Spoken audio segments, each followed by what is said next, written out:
What is going on, Internet? This is JD coming at you with another video from Redskins Rant. Hail to the Redskins. This video is basically kind of a recap of the last few weeks. I have not been posting, okay?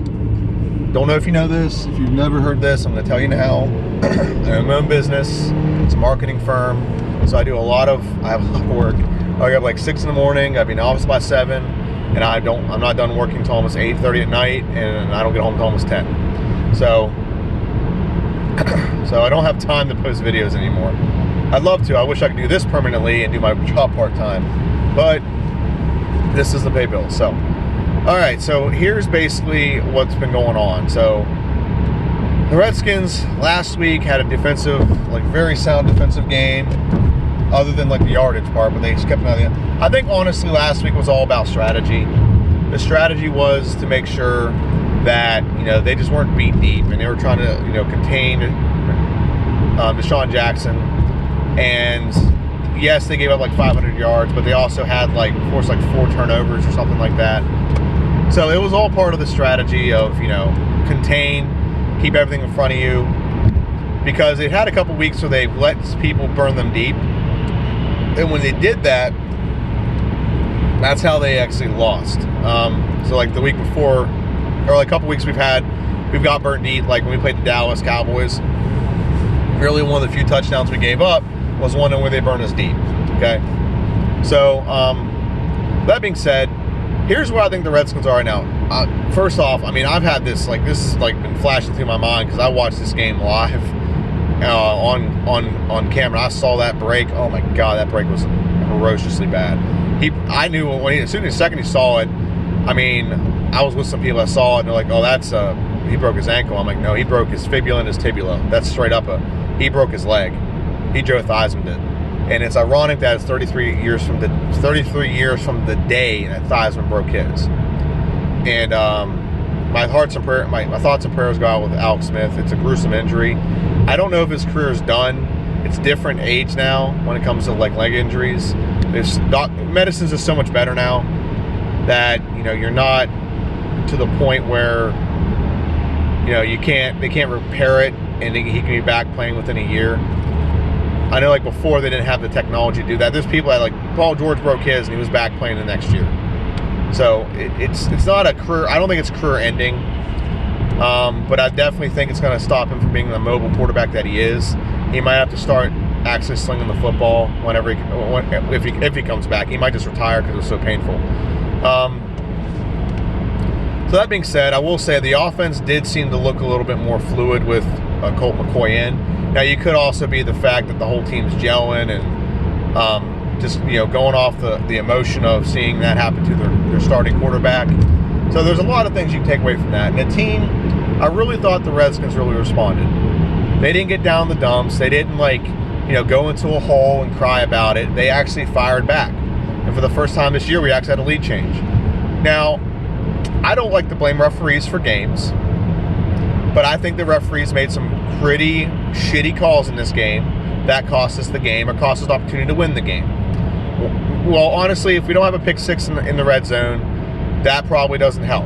Now, Alex Smith I don't know who was wrong on that. For all I know, the route was supposed to be turn in and take a step in and turn, but Jordan Reed stopped on a dime, which honestly, he was open, so his route looked good, and Alex Smith was threw it in the wrong place.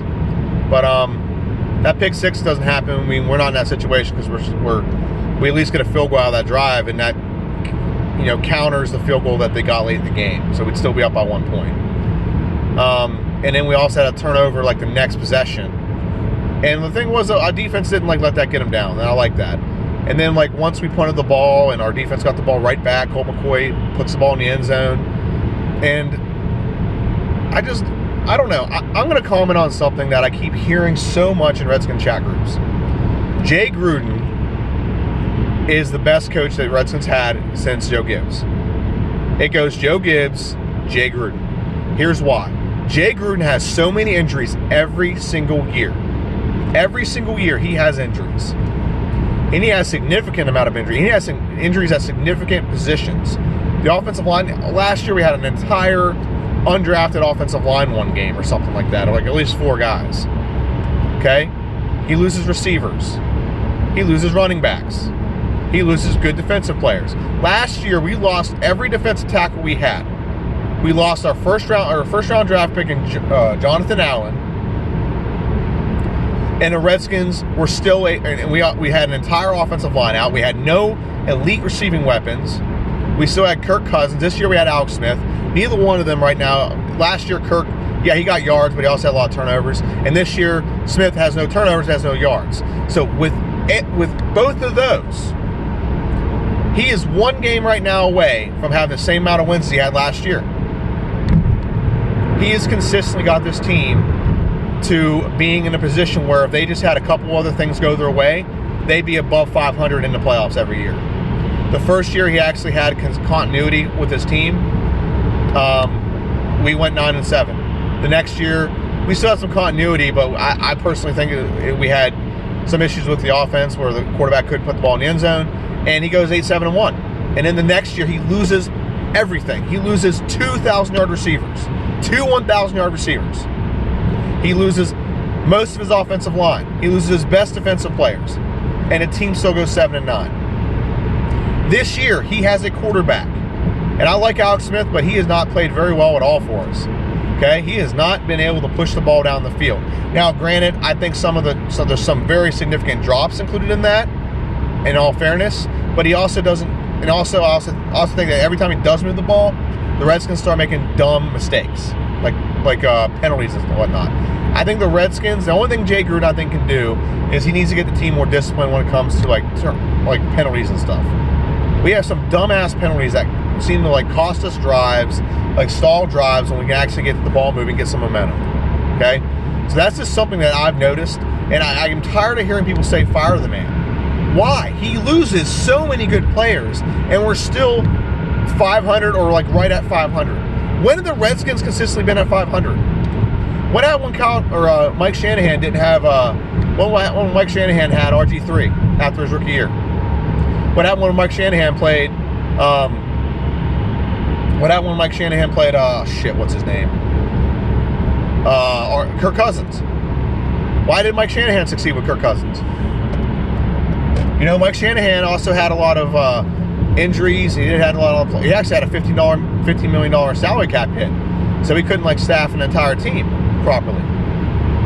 Okay, where was Mike Shanahan's 500 seasons whenever all things went to shit? The answer to that question is it wasn't there because he wasn't as good a coach as Jay Gruden. And I have some issue with Jay Gruden, obviously. His play calling's not the greatest. Okay, it's not the greatest. It could be better, but I mean, when it's all said and done, you look at the last like 20 years of the Redskins since Joe Gibbs left. We haven't had a consistent team like being around like 500. Now you can say like, oh, 500 is not good enough. 500 is not great. Don't get me wrong. I am not settling for 500, but I'm saying that you got to understand that as a coach, you do have to have the horses that get you to the fight, that get you to the race. Okay, and consistently when he doesn't have those, he still finds ways to be in games, to be competitive, to win games, to be like right around, to be like in the hunt for the playoffs.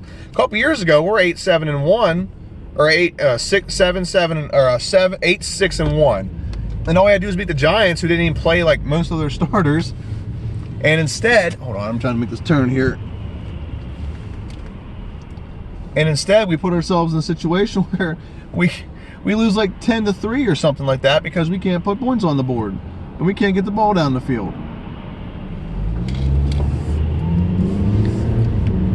And like the year before that, or the year after that, we're 7-9 and we lose all those things around our quarterback. We have a quarterback who's playing safe to try and get his money and things like that. And we're still competitive. We're still like in the mix of things, 7-9 in most of the games.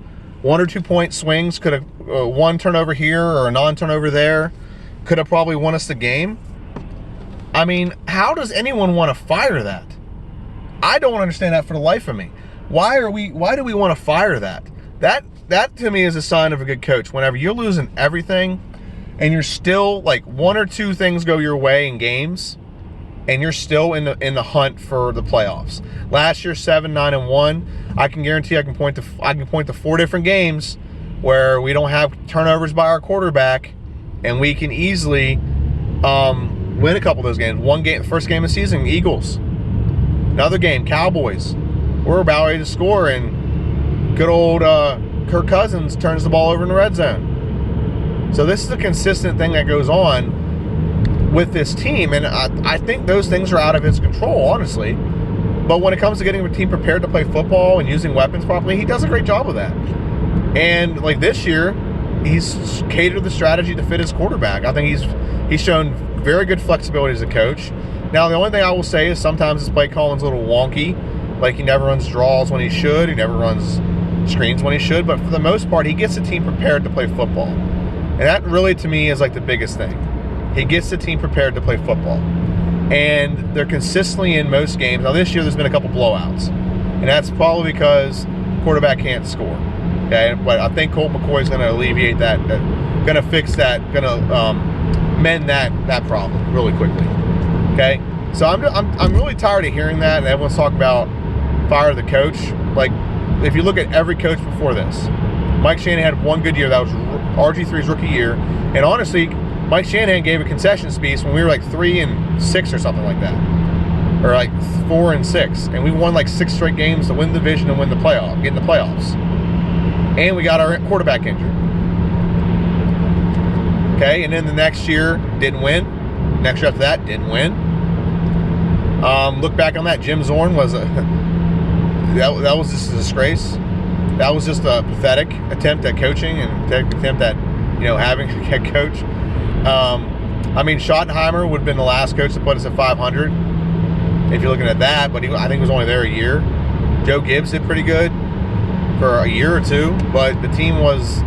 I just don't understand why if everything would go like Jay Gruden's way, he would be a Super Bowl caliber coach, because he's got so many.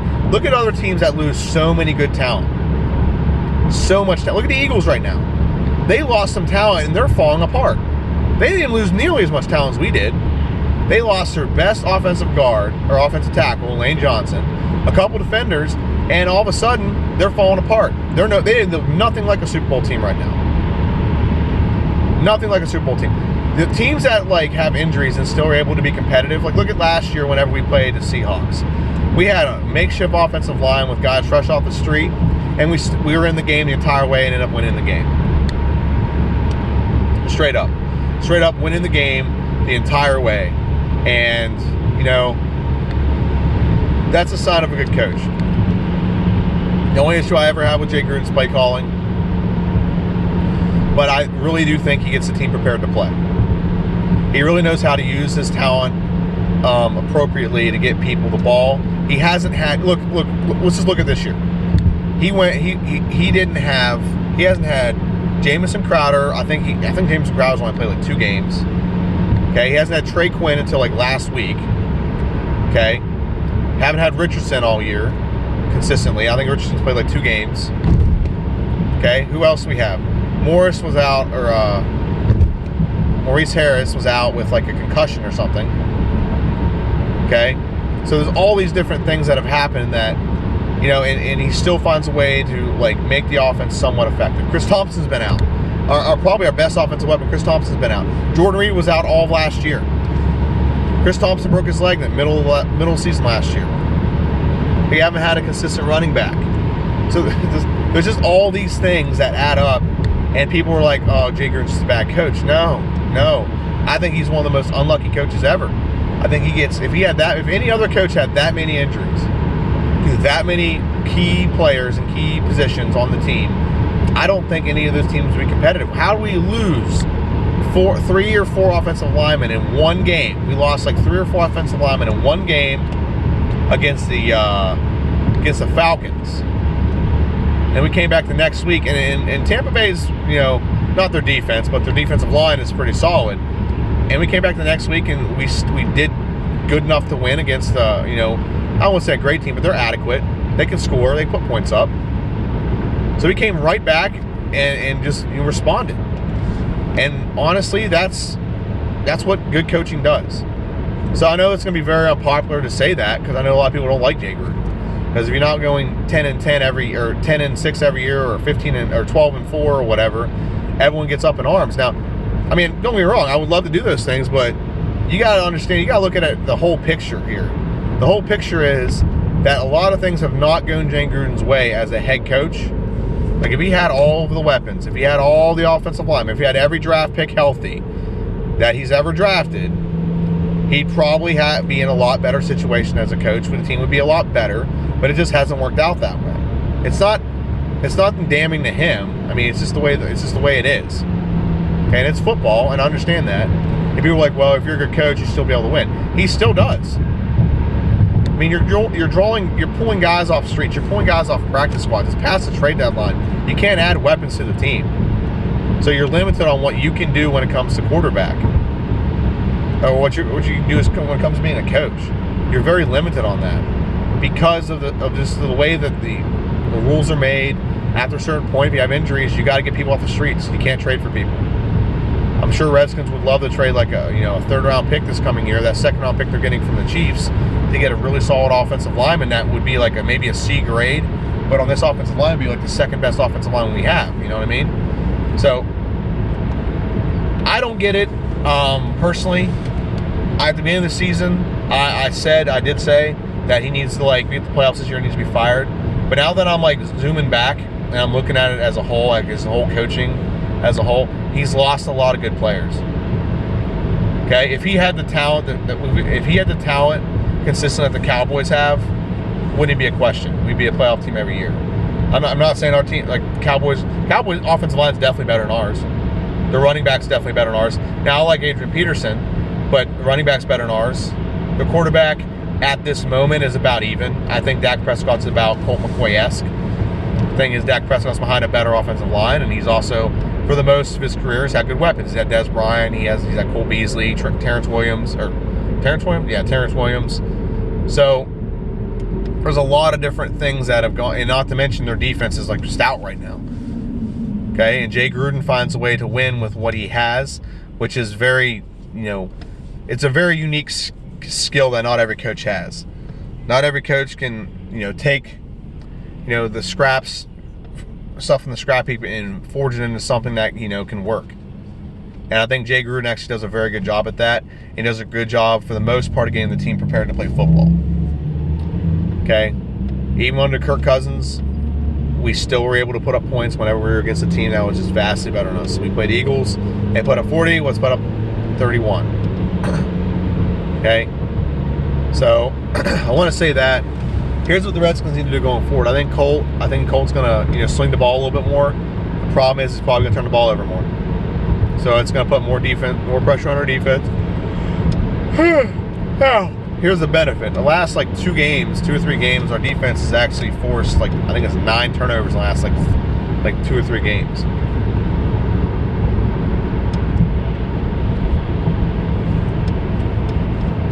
Okay, so we need to just make sure we put ourselves in a situation where we can succeed. Like the Washington Redskins have put themselves in a situation where they can be successful. For the most part, I think we're probably going to be run heavy. We just don't. The problem with our team is, it's talent. We got to get guys back. If we get Dunbar back, I think that solidifies our defense. I think our defense has a hole in it whenever Dunbar's not there. So that's one thing, is I think our defense has a big old hole in it without Dunbar playing. When it comes to other injuries, offensive line, I mean, we've made it work with a makeshift offensive line. Okay, we've made it work. So not too concerned about that. And then the last part is our weapons, man. Richardson's out, Crowder's out. I mean, obviously, we have Thompson's out. So there's our 3 of our most dynamic weapons when the season started. The only one that's not dynamic that's still playing, is Jordan Reed, and then Adrian Peterson.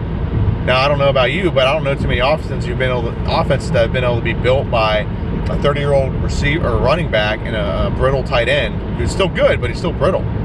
One good hit, and he's out for the season. That's the way it is. So, I mean, I don't want to get too much into like all the negative stuff about the Redskins. I think there's things that they're doing right. Here's what I want to get into. I want to get into some of the refereeing. The officiating against the Redskins has been fucking terrible. I don't cuss too often in my videos, but it's been fucking terrible. The Redskins got called for a holding penalty, which put another minute and 50 or like 29 seconds back on the clock on a 3rd and like 10. Okay?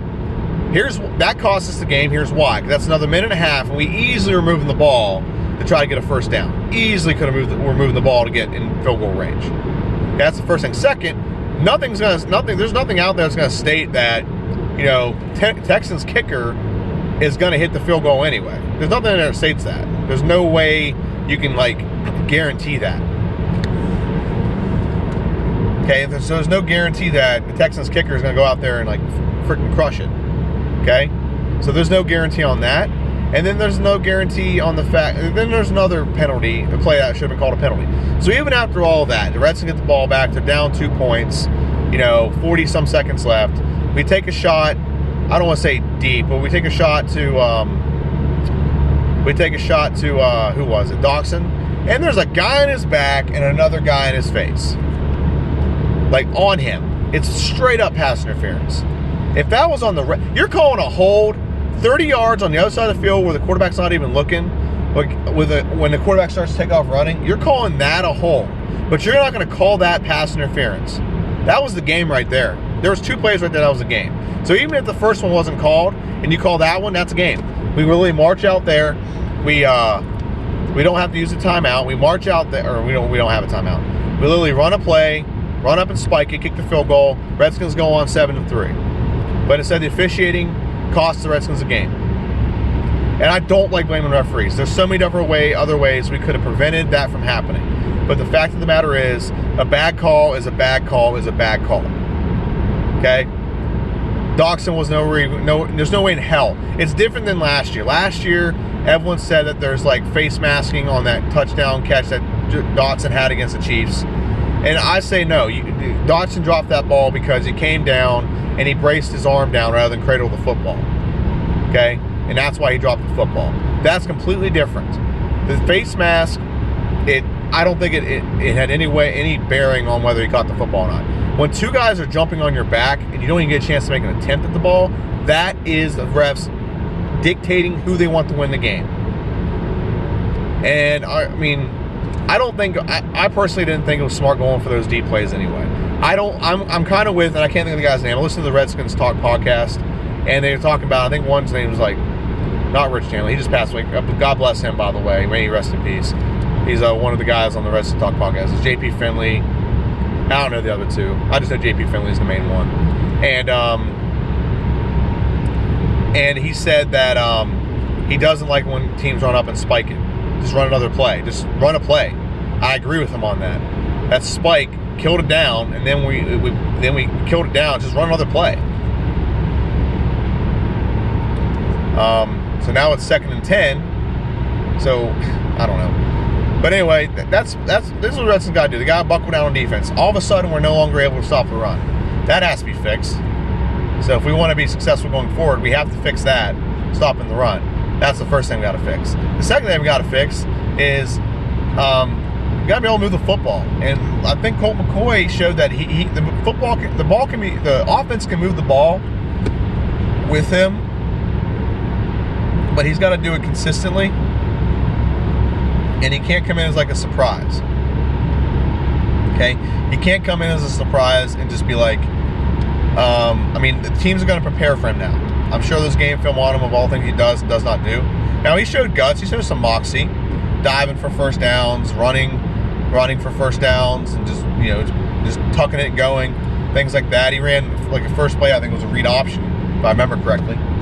So, he showed some moxie. He showed that he's got some guts. And I like that.